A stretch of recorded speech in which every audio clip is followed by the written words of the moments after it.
Chapter 1: Arrival at Camp Whispering Pines. Samantha Sam Turner sat in the back seat of her family's SUV, staring out the window as the trees blurred by. She could hardly believe she was on her way to Camp Whispering Pines, a summer camp nestled deep in the forest. Sam's parents had decided that she needed a break from the city and a chance to make new friends after a challenging school year. As they approached the camp, Sam saw the tall wooden gates with the camp's name carved into them. Her stomach fluttered with a mix of excitement and nervousness. The camp looked just as enchanting as the brochure had promised, with log cabins, a sparkling lake, and acres of lush greenery. Her parents parked the car, and they were greeted by a cheerful camp counselor named Lisa, who had a wide smile and a clipboard in hand. "Welcome to Camp Whispering Pines," Lisa said. "You must be Samantha. We're so excited to have you here."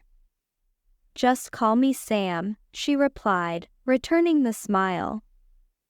She hugged her parents goodbye, promising to write often, and followed Lisa towards the cabin where she would be staying for the next 4 weeks. Chapter 2: New Faces. Sam's cabin, Pine Lodge, was a cozy wooden structure with a porch that overlooked the lake. Inside, she found a group of girls about her age, unpacking their bags and chatting animatedly. Lisa introduced Sam to her bunkmates, Emma, a friendly and outgoing girl with curly brown hair, Rachel, a quiet girl who loved to read, and Lucy, a sporty girl with a competitive streak. Sam quickly felt at ease with her new friends. They spent the afternoon exploring the camp, guided by Lisa, who showed them the dining hall, the arts and crafts center, the archery range, and the lake, where they would be swimming and canoeing. As the sun began to set, the campers gathered around a large bonfire for the traditional first night campfire. The camp director, Mr. Thompson, welcomed everyone and told a few stories about the history of Camp Whispering Pines. He ended with a spooky tale about the camp's mysterious founder, Old Man Whitaker, who was rumored to haunt the campgrounds on foggy nights. Sam shivered, but she was more intrigued than scared. She loved mysteries and couldn't wait to explore every corner of the camp. As they headed back to their cabins, Emma whispered, "Do you think the stories about Old Man Whitaker are true?" "I don't know," Sam replied. "But I'm going to find out." Chapter 3: The Whispering Pines. The next morning, the camp buzzed with excitement as the activities began. Sam chose to join the nature hike, hoping to learn more about the forests surrounding the camp. Their guide, a counselor named Jack, was knowledgeable about the local flora and fauna. As they hiked deeper into the woods, Sam noticed something strange. The wind seemed to carry whispers, almost like voices trying to communicate.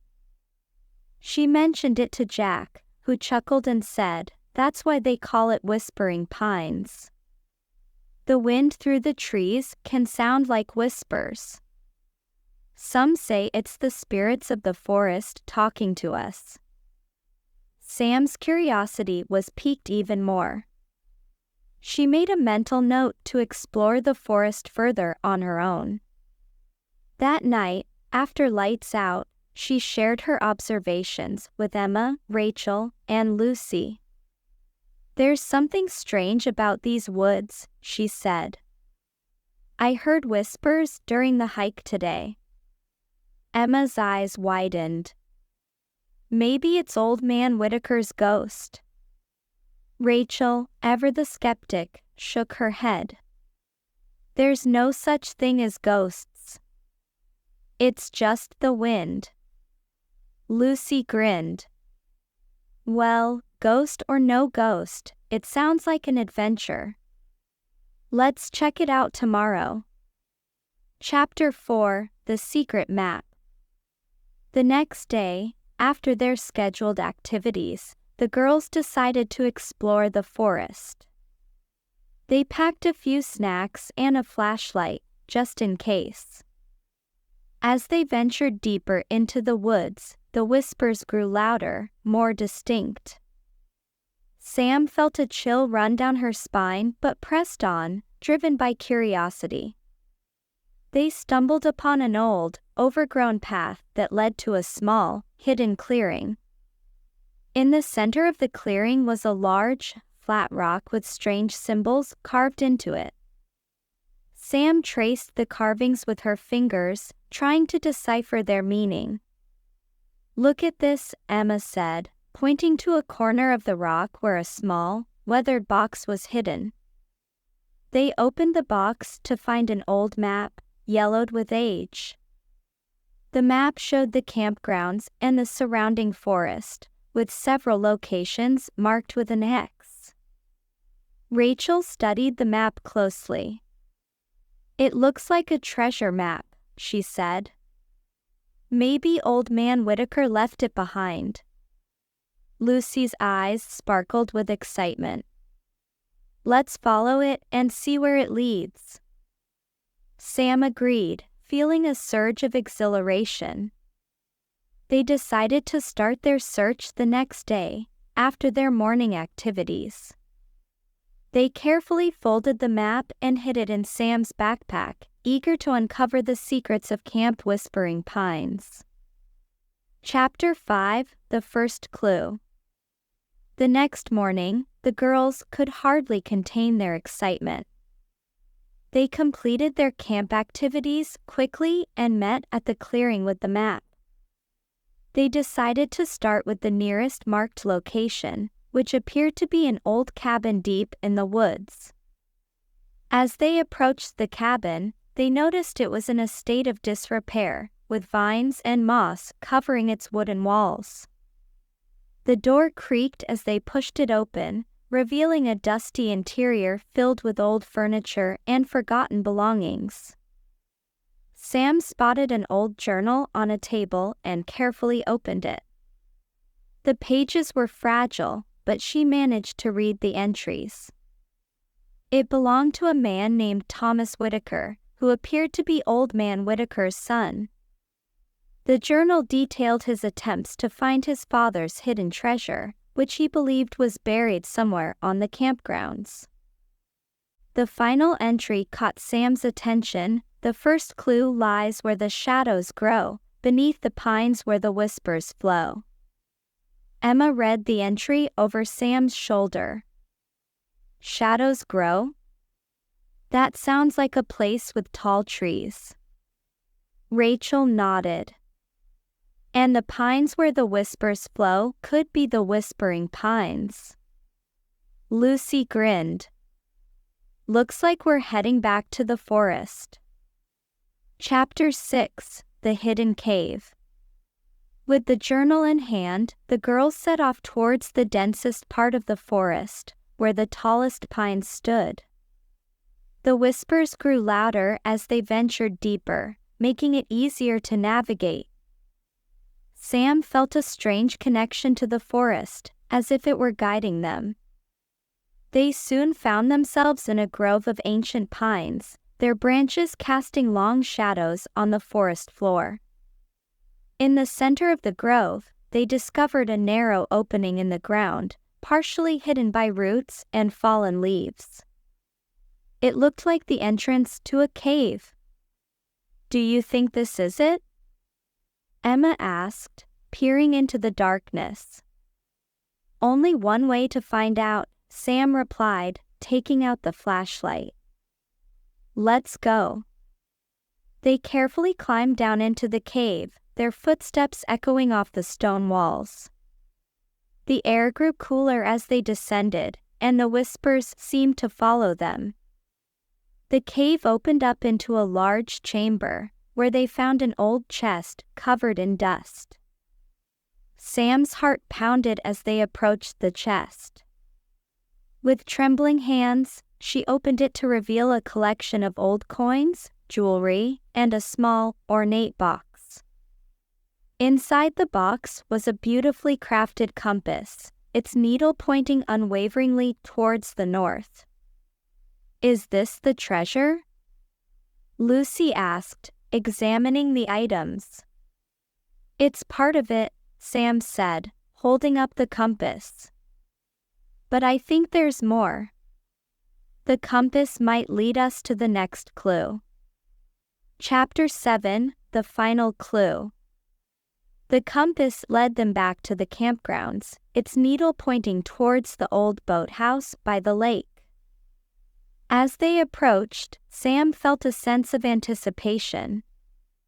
The boathouse had always seemed like an ordinary building, but now it held the promise of uncovering the camp's deepest secret. Inside the boathouse, they found a trapdoor hidden beneath an old rug. The trapdoor led to a small cellar, where they discovered a chest similar to the one in the cave. This chest contained another journal, this time written by Old Man Whitaker himself. The journal revealed that the treasure was not just material wealth, but a collection of ancient artifacts and documents that held the history of Camp Whispering Pines and the surrounding area. Old Man Whitaker had hidden these items to protect them from those who sought to exploit their value. The final entry in the journal read, "The true treasure lies where the heart of the camp beats, in the place where friendships are forged and memories are made." Emma's eyes widened. The campfire pit. That's the heart of the camp. Sam nodded. "Let's go." Chapter 8: The True Treasure. The girls rushed to the campfire pit, their excitement building. They carefully searched the area, looking for any signs of a hidden compartment. Finally, Sam noticed a loose stone in the circle around the pit. She pried it open to reveal a small, hidden chamber. Inside the chamber, they found a large, ornate chest.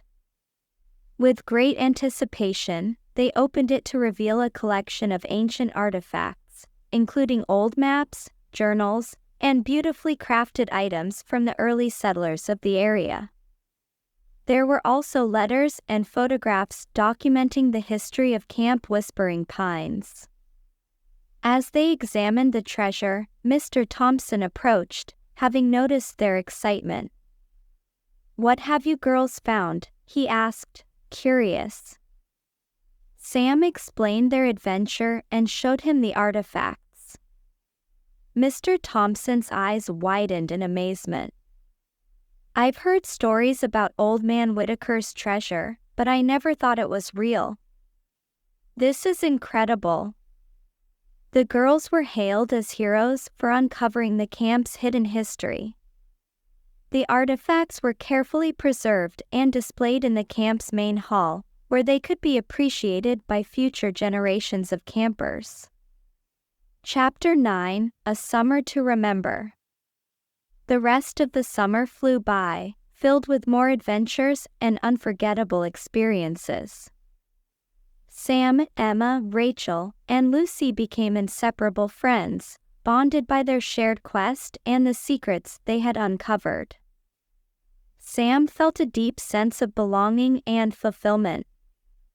She had come to Camp Whispering Pines hoping to make new friends and find solace, but she had gained so much more. She had discovered a hidden treasure, forged lasting friendships, and created memories that would stay with her forever. As the final campfire of the summer burned brightly, Sam looked around at her friends and the other campers, feeling a sense of contentment. She knew that this summer had changed her life in ways she couldn't have imagined. As the embers of the campfire glowed in the darkness, Sam whispered, "Thank you, Camp Whispering Pines, for everything."